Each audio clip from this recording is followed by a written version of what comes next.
Oh hey guys, today we're going to do a touchscreen replacement for an HP Envy X360M convertible series, and the model number is, if you see here, just follow my cursor. That's probably the best way to follow my instructions, and the model number is the 15M-ES0023DX, as you see here. So as for the other X360M convertible series, they actually are very similar, but I noticed with some tutorials that I saw on YouTube, some actually don't have the rubber, like the double-sided tape backing on the left and the right side. But for this model here, it actually does come with the double-sided tape that you do have to remove, or in our situation here, for us to remove it, you're going to need some type of a blow dryer or a heating gun, which I was using a heat gun for this instructions. So this is what it looks like here. And the first thing I would actually recommend you guys are going to need for sure is you're going to need like a paring knife or something strong with a very, very narrow flat tip that is very strong. Because what you're going to need to do is, if you look at this corner here, I needed to start off the corner so that you can actually start using your spudging tool or a prying tool to run down the screen.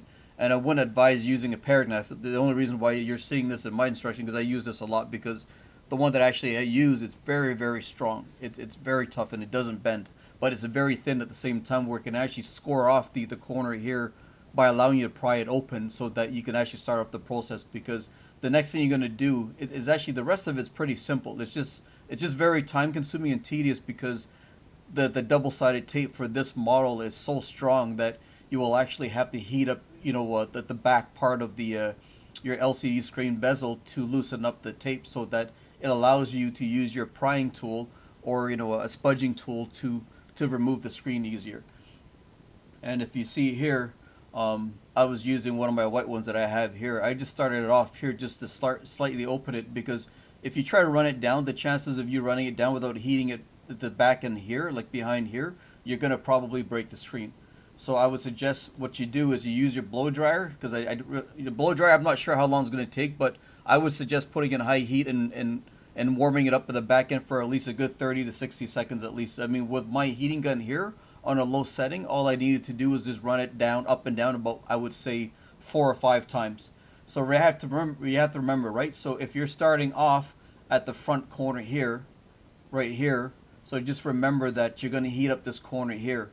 I find that it's almost difficult that if you're heating up the whole section from top to bottom, by the time you get to it, without rushing, to do it properly, I would say maybe do half of it first, and then use your spudging tool here by using this one here, and then just running it down bit by bit.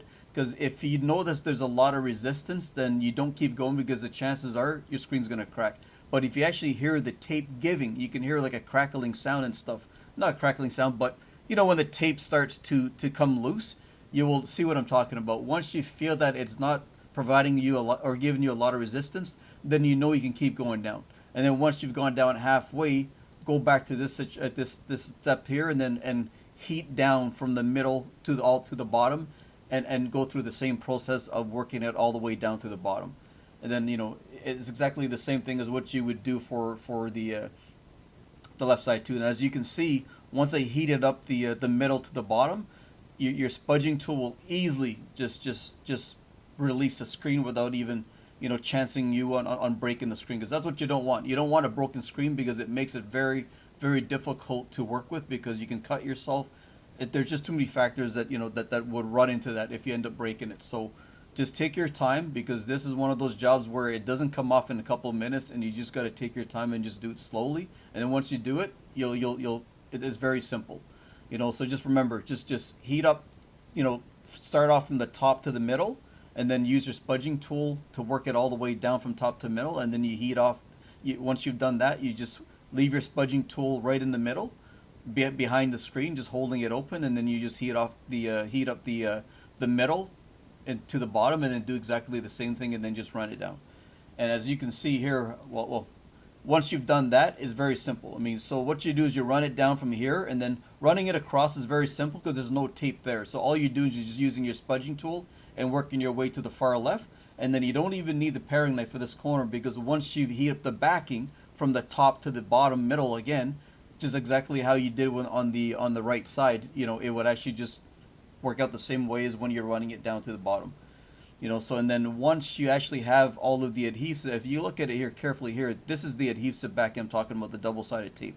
It's on both sides here. So once you have that removed, you can simply just place your screen, you know, face down over your keyboard. And if you look at it here, so this is the connector. This is where the primary focus is what we really need to focus on, because this is the most important area there where I don't want you guys to mess up, because as you're watching other videos, they don't show you how to do these things, and you got to do it very, you know, just don't be fidgeting around with the teeth. So I'm gonna zoom in closer here and then give you an idea. So this is the tape that's actually used to secure the 30-pin connector that's actually hidden underneath here. And then if you look at it carefully here, this is the first thing I want you guys to remove. If you look at it here, there's like a clear piece of plastic. So all you do is you put your fingernail and just grab this piece here and then just pull to your left, because as you can see here, there's no latch lock connector that actually holds this ribbon in place, but you do have to remove it, because for you to reuse it into the new screen, you need that harness and this 30-pin connector for your LCD cable. And so you need to just lift up this little clear plastic tab, you know, lift it up a little bit and then just pull it to the left, and then it will just come out. But don't force it out, just wiggle it and just take your time on it, okay? And then the next step we're going to do is, sorry, I was just giving you guys, actually, maybe this is, if you guys wanted a closer shot, this was a secondary shot for before this one here. So this one here is a much closer shot, so at least you guys know what I'm talking about. So just grab this clear plastic piece here and then just move it to the left.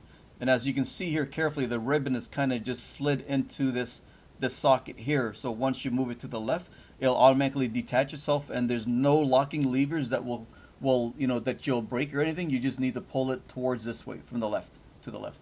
And then if you look at here, once you've removed the backing, just lift up this thing here, just lift it up in one of the corners. You'll see that there's a little space that you can just lift it up, just peel it off. And then once you get to that, you're going to see this here. And then you're going to see, this is very careful. If you see carefully, there's this C-shape, you know, a latch lock, which holds your 30-pin LCD cable in place. So what you need to do is just put your fingernail, your thumbnail underneath this, and then just lift it right up. And once you lift it right up, you can easily just pull it upwards in this upwards direction here. So just pull it. So as you can see here, this is the previous picture here. It's in the locking position.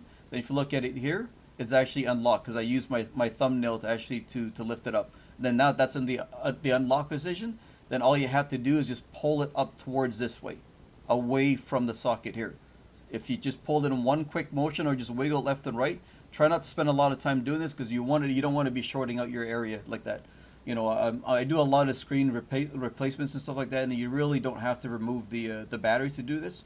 And this one here, you know, obviously you don't have to do it, but just remember, just pull it up in one or two motions quickly, just away from this socket right to the top, and it should just come off easily.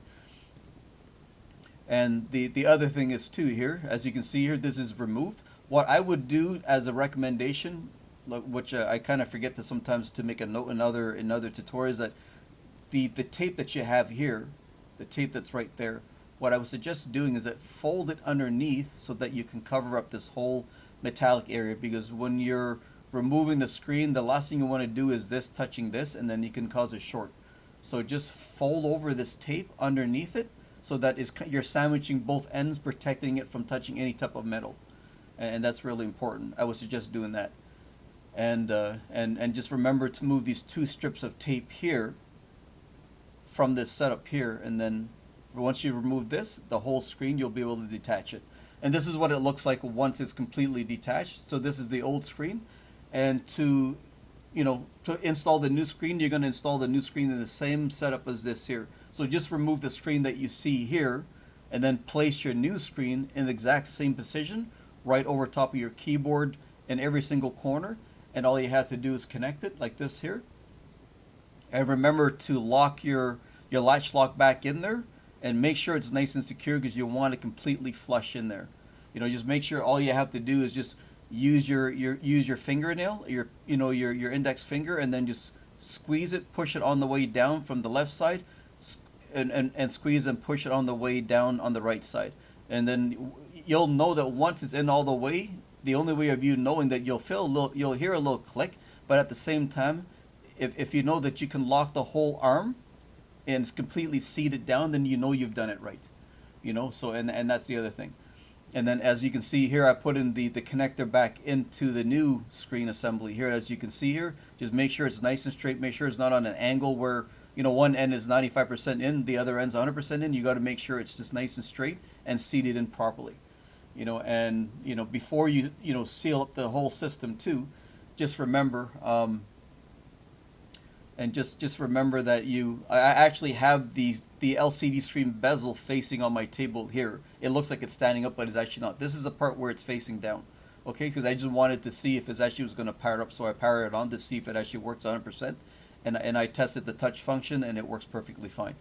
And just remember, you know, before you put it back in this position here, just lay it back down on the table like this.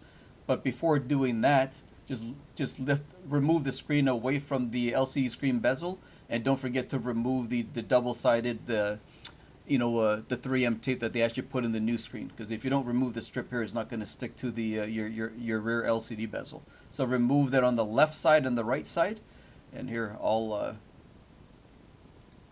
so just remove it on the left and the right side here, and then you should be good to go. And then what I forgot to do is forgot to rotate this here just to show you guys. I'll rotate it to the right, and this is how it should look like. So just remember, obviously here I haven't seated the brand new screen yet, but just remember just to make sure that you place it in gently, and just start it off from the top left and the top right to make sure that seats in properly. So that, because once you put it down there, to get the double-sided tape back out is going to be next impossible, probably without you ruining the screen, because if you've done something wrong and not align it properly, this is where it's really crucial, where when you're laying it down, just make sure that top left-hand corner and the top right-hand corner is nice and flush and straight and leveled before you commit to pushing it down. Because once you push it down, you know, it's done. So you get, you know, if it's a little off by like a 1 or 2 degrees or something, you're just gonna have to accept it for what it is, unless you want to take the chance of reheating that glue and removing it and risk damaging the screen. And the other thing I would suggest too is that once you put the screen in there, as you can see here, it went in, you know, perfectly. Once you put it in there, you know, if you want to make sure that the tape is contacting in every point from the top right hand corner and the to the middle and the bottom right, and the same thing on the left side from top to bottom, just use like a nice chamois or a towel or something, and then just press gently, not too hard because you don't want to break the screen, and just run it up and down on the top right to the bottom right, and on the top left to the bottom left, and then just push it down gently, about, you know, with maybe 15-20% pressure, and you should be good to go. You know, I hope that this, you know, tutorial helps you guys out, and, you know, if you guys have any questions, just, you know, put it in the comments, and I'll do my best to try to answer back with you guys with if you guys do post any questions. You know, so it was good, you know, showing you guys this new tutorial on this model, because when I look at all the other ones, they don't really show you step by step and how to do it. They just do it, and they just don't tell you the problems you're going to run into. And this is why it was really important for me to show people, you know, even at step by step, even with these pictures, at least you can always pause it whenever you want, and you can continue on from wherever you want to. You know, so please like and comment and subscribe if you can, and, you know, have a good day, guys. Cheers.